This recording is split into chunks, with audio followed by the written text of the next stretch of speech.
me over to the Gospel of John, chapter 13. Now, most churches in Christendom at this point, at least in America, are stopping whatever sermon series they have, if they have one, and doing sermon series on the Advent theme, which is hope. We're going to look in John. But we're going to talk about hope in this situation. As we talked about before, the gospel writer is taking us into some new areas with some new information that we didn't have in the other three gospels. Things that his listeners needed to hear. Things that they were struggling with, that these stories about Jesus would help them. We've seen in the Gospel of John that he does his best to lift up Jesus, as opposed to the people who were lifting up John the Baptist, and the people who were lifting up the Jewish religious leaders. We've surmised that these people that reading this gospel have trouble because they are trying to rebuild the religious system that Jesus destroyed. They're trying to build this hierarchy. People who are more spiritual, people who are more qualified. And we saw that the story that we looked at last week, when Jesus took off the garments and put on the garment to wash their feet and show them, left them a lesson that they wouldn't forget, that you are not to be like that. There is not supposed to be some group that is being served, not some group or some leaders that are more spiritual or more worthy. He said, I'm telling you what God is like. God is going to wash your feet. We saw that last week. And in this week's part of the story in John chapter 13, it says, we're going to start in verse 18. He says, I'm not referring to all of you. I know those I have chosen. But this is to fulfill the scripture. He who shares my bread has lifted up his heel against me. I'm telling you now, before it happens, so that when it does happen, you will believe that I am he. I tell you the truth. Whoever accepts anyone I send accepts me, and whoever accepts me accepts the one who sent me. After he said this, Jesus was deeply troubled. God is revealing to us that the divine nature can be deeply troubled. The last time you were deeply troubled, when something was just so painful, something just didn't sit right, something that just didn't make the world look right. Well, God knows what that feels. And you know, during those times, normally you have to talk about it with somebody. And Jesus is going to talk about what deeply troubles him. He says, he's deeply troubled, and he testified, I tell you the truth, one of you is going to betray me. That's very troubling. His disciples stared at one another, at a loss to know which of them he meant. One of them, the disciple whom Jesus loved, was reclining next to him. Simon Peter motioned to this disciple and said, ask him which one he means. Leaning back against Jesus, he asked, Lord, who is it?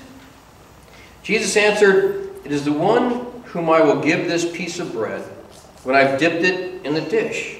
Then dipping the piece of bread, he gave it to Judas Iscariot, son of Simon.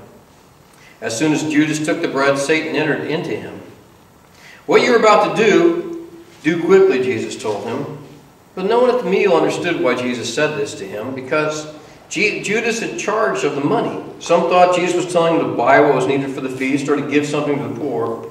As soon as Jesus had taken the bread, he went out, and it was night.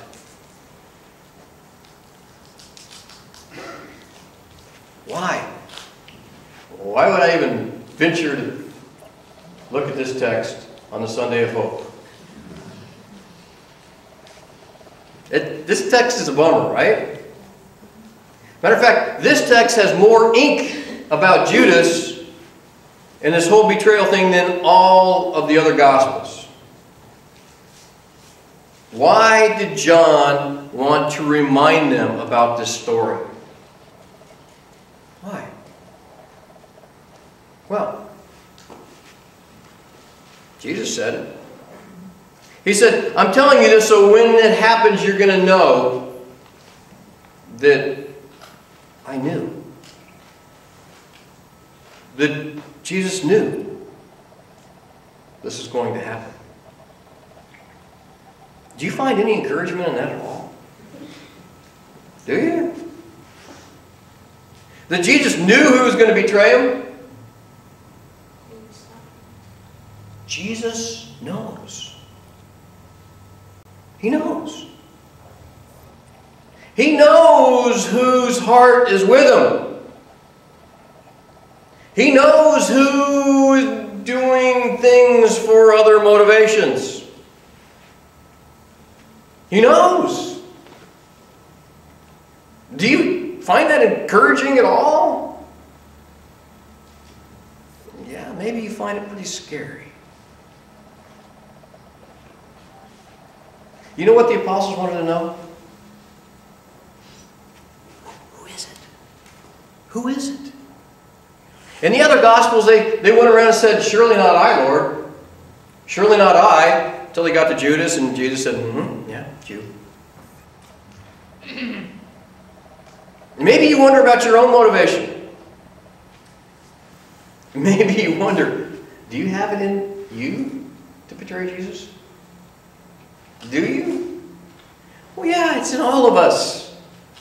That potential is in everybody here.